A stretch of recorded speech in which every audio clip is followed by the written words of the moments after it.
2027 का पूरा प्लान है, चुनाव लड़ना है, हर हालत में लड़ना है, एन कैन प्रकार लड़ना है।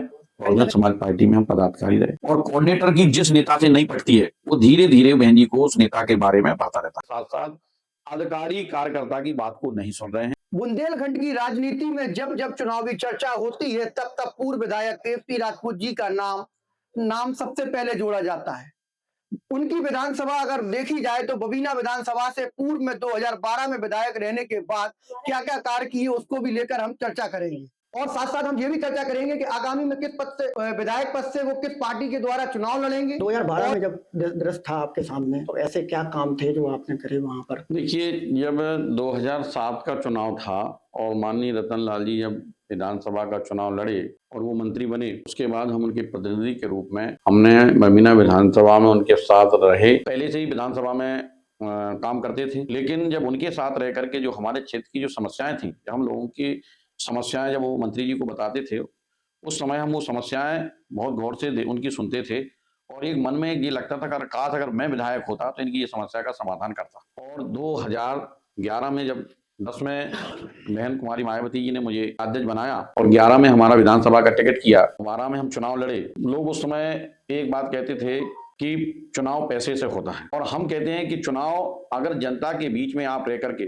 जनता को ये विश्वास दिला जाए कि आप ईमानदारी से अपने क्षेत्र के प्रति वफादार हैं, क्षेत्र के प्रति आप लगनशील हैं, उनकी जन समस्याओं के प्रति आप जागरूक हैं, तो चुनाव बिना पैसे का भी होगा तो हो। ऐसे में क्या देख रहे हैं 2027 में आधुनिक दौर में किस तरह और क्या कहते हैं ऐसी कौन सी योजनाएं हैं जो जमीनी स्तर तक वहां पहुंचने के लिए लोग? देखिए, बबीना विधानसभा एक ऐसा विधानसभा है जिसमें मैंने कई बार विधानसभा में जब 2012 से 17 तक हम विधायक रहे तो बबीना विधानसभा में कोई ऐसी बड़ी मंडी नहीं थी किसानों के लिए जो अपना माल ले जा करके बेच सके। बहुत सारे ऐसे क्षेत्र थे जैसे अम्बाबा है, रक्षा है, बबीना है, बरगा सागर है, जहाँ पर हमारे सब स्टेशन नहीं थे, बार बार बिजली की समस्या रहती थी और लगभग 69 ऐसे मजरे थे जहाँ पर विद्युतीकरण नहीं था। 2017 में भी आप चुनाव लड़े बीजेपी से जी, थोड़ा सा हार का सामना करना नहीं, बीजेपी से नहीं लड़े, बीएसपी से जी। तो उस समय हुआ क्या कि कुछ हमारे ही साथी थे जिनको ये लगता था कि 2012 से और 2017 में अगर हम चुनाव जीतते हैं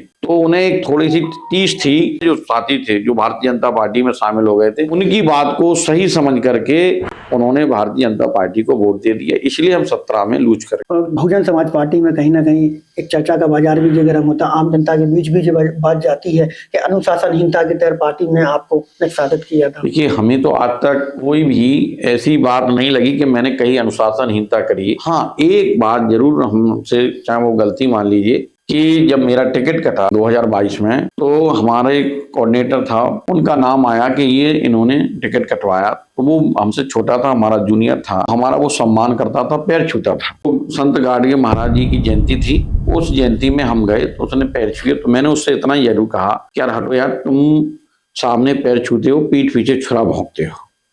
इतनी बात हमारी जरूर वहां पर हुई। इसके अलावा हम जितना अनुशासन में रहने वाला कार्यकर्ता, मैंने कभी अगर भारतीय जनता पार्टी अगर लोधी समाज की कभी बैठक हुई और उसमें कोई भी दल का कोई भी जाति का व्यक्ति अगर लोधी समाज की बैठक में भारतीय जनता पार्टी का अगर आ गया, मैं उस बैठक में कभी गया नहीं। और वो लोधी समाज की बैठक हुआ करती थी, अगर किसी दूसरी बरादरी का अगर नेता आ गया, मैं उस बैठक में कभी आज तक नहीं गया। जितना अनुशासन में रहता था, लेकिन मेरे ऊपर अनुशासनहीनता का जो आरोप लगा करके पार्टी से निकाल दिया गया, वो हमारे बहन जी का जो भी निर्देश है उससे हमें कोई दिक्कत नहीं है। हम पार्टी के कार्यकर्ता आज भी हमें चाहते हैं और हम आज भी पार्टी के कार्यकर्ताओं को चाहते हैं। लगातार समाज पार्टी में टिकट को लेकर भी चर्चा होती है, पार्टी के टिकट को लेकर के कम बढ़ उसको लेकर के नहीं, ऐसे टिकट होता है क्या बहुजन समाज पार्टी में? लोग अक्सर कहा जाता है क्या बिकता है क्या? नहीं, हमसे तो 12 में कोई पैसा नहीं लिया गया था, एक भी रुपये हमसे नहीं लिया गया था और ना हमसे मांगा गया। और फिर देखिए, पार्टी चलाने के लिए कुछ सहयोग की जरूरत तो पड़ती है और हर दल में पड़ती है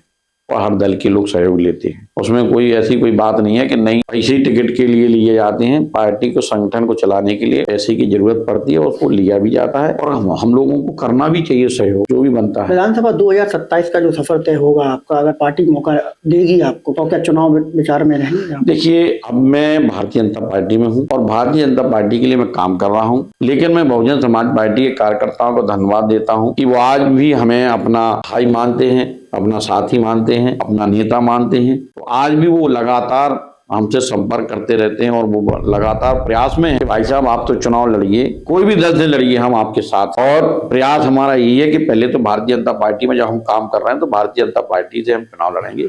2027 का पूरा प्लान है, चुनाव लड़ना है, हर हालत में लड़ना है, एन कैन प्रकार लड़ना है। कहीं ना कहीं लोग ये भी सोच रहे हैं कि 2027 में अगर पार्टी आपको टिकट नहीं देती हैं तो क्या फिर भी चुनाव लड़ेंगे? बिल्कुल पूरा प्रयास है कि अगर कोई भी दल तक टिकट नहीं देगा या भारतीय जनता पार्टी टिकट नहीं देगी, लेकिन वो नहीं मिला तो वो जरूर हमारे लगभग 36 गांव की पीड़ा है। बकाया तो थोड़ी पानी की समस्या है और जो अब हमारा जल जीवन मिशन माननीय हमारे प्रधानमंत्री जी की योजना है, उसके तहत जो पाइपलाइन डाली गई है, उस पाइपलाइन डालने के बाद भी बहुत सारे ऐसे गांव हैं जहां पर पानी नहीं पहुंच रहा है।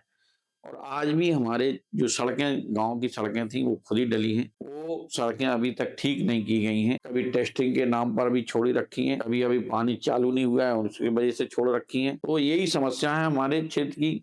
और क्षेत्र की एक मांग रहती थी कि बमीना विधानसभा में एक भी तहसील नहीं है। मैंने बार बार विधानसभा में क्वेश्चन लगाया था कि हमारी बमीना ब्लॉक को एक सिमराबादी और खेलार को मिलाकर के एक नई तहसील का गठन किया जाए। और हम उसी आधार पर काम करते हैं कि हम ना बोलें, हमारा काम बोले। दादी पूछिए क्या है, आप जनता की आवाज हैं। देखिए, हम तो ये जानते हैं कि उनकी जितनी समझ है, उनमें जितनी विवेक है, जितना उनमें सामर्थ्य है, उतना वो काम कर रहे होंगे। और आपने अखिलेश की सरकार भी देखी। अच्छा, एक चीज और है, आप बसपा में भी रहे हैं, भाजपा में भी हैं। तीनों लोगों में अखिलेश बेहतर है, मायावती बेहतर है या योगी जी बेहतर? तीनों में किसका लाइन ऑर्डर बेहतर होता आप आज मानते हैं? देखिए, हम बसपा में रहे तो बसपा में बहन जी का अनुशासन भी देखा, उनकी सरकार का भी देखा। सरकार में जो अधिकारी, जो कर्मचारी रहते थे, उनके अंदर जो बहन जी का जो डर था, जो भय था, और भय से जो काम करते थे, वो भी हमने देखा। समाजवादी पार्टी में भी माननीय अखिलेश जी जब मुख्यमंत्री थे, हम विधायक थे, तो ऐसा नहीं है, हम अखिलेश जी के पास भी अगर विपक्ष का कोई विधायक जाता था तो उनका भी वो काम करते थे। कभी उन्होंने ये नहीं कहा कि भाई ये विपक्ष का विधायक है, हम इसका काम नहीं। लेकिन हाँ, कुछ लोग होते हैं जो जिनका उसूल ही है गुंडागर्दी करना या किसी को प्रताड़ित करना, किसी को मारना पीटना। कुछ लोग होते हैं, हर जाति में होते हैं, हर धर्म में होते हैं, हर पार्टी में होते हैं। तो वो ऐसे लोगों से उनकी, और आज माननीय योगी की सरकार है, वो भी लगातार प्रयास में है। बहुत सारे वरिष्ठ अधिकारियों को पकड़ रहे हैं, उन्हें जेल भी भेजा जा रहा है, उन पर मुकदमे भी लिखे जा रहे हैं, उनको सस्पेंड भी करे जा रहे हैं। तो अपने अपने तरीके से सब लोग काम करते हैं। लेकिन बस ये है कि बहुजन समाज पार्टी का नीचे तक का कार्यकर्ता बहन जी की बात को मानता था। समाजवादी पार्टी में जरूर थोड़ा कुछ लोग थे जो नहीं मानते हैं माननीय अखिलेश जी की बात, राष्ट्रीय अध्यक्ष जी की बात। भारतीय जनता पार्टी में तो कार्यकर्ता तो पूरी मानता है, लेकिन कार्यकर्ता के साथ साथ अधिकारी कार्यकर्ता की बात को नहीं सुन रहे हैं, अधिकारी नेताओं की बात को नहीं सुन रहे हैं। इससे जो संतुलन है वो गड़बड़ हो रहा है। अगर कार्यकर्ता अधिकारी को समस्याएं बताता है, अधिकारी को उनकी बात को ध्यान से सुनना चाहिए। वो समझ, देखिए, बेहतर तो बहन जी भी बहुत अच्छी कानून व्यवस्था रही, योगी जी की भी बहुत अच्छी कानून व्यवस्था है, और समय समय पर हर मुख्यमंत्री चाहता है कि हमारे दोनों तीनों बेहतर हैं। एक कौन, अगर आपको चुनने के लिए कहा जाए तो तीनों में किसको एक बेहतर नंबर देंगे? देखिए, हमारे लिए और समय समय पर तीनों अच्छे अपने अपने अच्छे काम कर रहे हैं। कार्रवाई का अगर सिलसिला चल रहा तो गरोठा विधायक इस समय जो पूर्व विधायक थे दीप नारायण, उनके ऊपर भी लगातार ताबड़तोड़ कार्रवाई हो रही, उसको लेकर भी क्या सोचते? देखिए, मैंने क्या कहा, अपने अपने काम करने का तरीका है। हम बसपा में भी रहे, सपा की सरकार रही, सपा की सरकार में हम विधायक रहे, हमने भी विरोध किया, लेकिन हमारा विरोध करने का तरीका दूसरा है और हमारे दूसरे विधायकों का विरोध करने का तरीका दूसरा है। हमारे मुद्दे उठाने का तरीका दूसरा है, दूसरे विधायकों के मुद्दे उठाने का तरीका दूसरा है, अपना अपना तरीका है। सरल स्वभाव की चर्चा हमेशा जुड़ती है आपसे। राजनीति सफर में अगर 2 मिनट बात करी जाए तो सबसे पहले शुरुआत कहाँ से शुरुआत हुई थी आपकी राजनीति सफर में? देखिए, हमने 1990 में बहुजन समाज पार्टी में जब हम एक मेडिकल स्टोर की दुकान चलाते थे, और मैंने उस समय भी झांसी टाइम्स को एक इंटरव्यू, एनडीटीवी को इंटरव्यू दिया था कि 500 रुपए कमाने वाले को मायावती ने बनाया विधायक।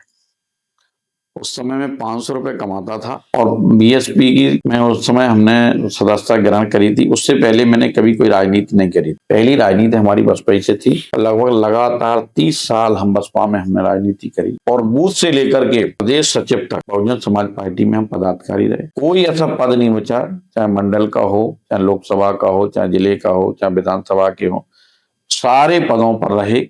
सारे पदों पर रह करके ईमानदारी से पार्टी का काम किया। लेकिन कुछ लोगों की वजह से 2022 में मेरा टिकट काटा गया और टिकट काटने के बाद हमारे भारतीय जनता पार्टी के नेता का फोन आते हैं और हमें बुलाया जाता है। हम पहुंचते हैं, हमें सर्वे रिपोर्टें दिखाई जाती हैं। सर्वे रिपोर्ट में हम उस समय भी बसपा से पहले नंबर पे थे, सपा दूसरे पे थी, भाजपा तीसरे पे थी। तो मुझसे कहा गया था कि आप भारतीय जनता पार्टी में आ जाओ तो आपका टिकट यहाँ पक्का है और बसपा से आप जीत रहे हो तो भाजपा से तो और अच्छे न वोटों से जीत जाओगे। और उस समय हमने भारतीय जनता पार्टी का। अब बसपा में दोबारा जाने का मन है कि अगर बुलाया जाता है पार्टी से तो आप जाएंगे? देखिए, ये सब समय के गर्द में है। कब क्या होगा, क्या परिस्थितियां बनेगी, ये तो समय तय करेगा। बहुजन समाज पार्टी अब इस समय क्यों सरकार कहीं ना कहीं नहीं, प्रदेश में कहीं उसके मतलब पतन का कारण क्या है? कारण किसको मानते हैं? कोऑर्डिनेटर पद्धति मानते हैं या? देखिए, बहन जी तो नीचे तक देखने आती नहीं है। बहन जी के जो आंख कान होते हैं वो है कोऑर्डिनेटर, और कोऑर्डिनेटर की जिस नेता से नहीं पटती है वो धीरे धीरे बहन जी को उस नेता के बारे में भरता रहता है और वो एक ही बात कहता था, वो फलाना ऐसा कर रहे हैं बहन जी, मैंने समझाया वो मान नहीं रहे बहन जी। फिर धीरे से कभी जाएंगे तो फिर थोड़ी के आएंगे, फिर जाएंगे फिर थोड़ी के आएंगे। तो 1-2-3 बार जब बहन जी के बाहर कही जाएगी तो बहन जी फिर एक ही कह देते कि अच्छा ठीक है, उसको पार्टी से बाहर कर दो, और एक लेल लिख दी जाती है कि पार्टी अनुशासनहीनता में अगला चुनाव किस पार्टी से? अगला चुनाव भारतीय जनता पार्टी से है। प्रबल दावेदारी है? बिल्कुल प्रबल दावेदारी है। तो वर्तमान विधायक की दावेदारी क्यों है? देखिए, टिकट मांगना कोई बुराई नहीं है। काम आदमी जब करता है और काम करने के साथ वो अपना एक कोई लक्ष्य को लेकर चलता है तो वो मांगेगा, और भी साथी मांग रहे टिकट तो बहुत मांग रहे। टिकट देगी तो वहां से वो समय की बात है, आगे क्या होगा क्या नहीं होगा वो गर्द में है। चुनाव पक्का लड़ेंगे? 1000% लड़ेंगे। इस समय हमारे पास केपी राजपूत जी मौजूद थे, उनसे हमने वार्ता करी, चुनावी चर्चाओं को बात करी। कमेंट कर बताइए क्या क्या आपके मुद्दे हैं, क्या चर्चा है, उसमें भी कमेंट करिए। झांसी टाइम्स को फॉलो करें।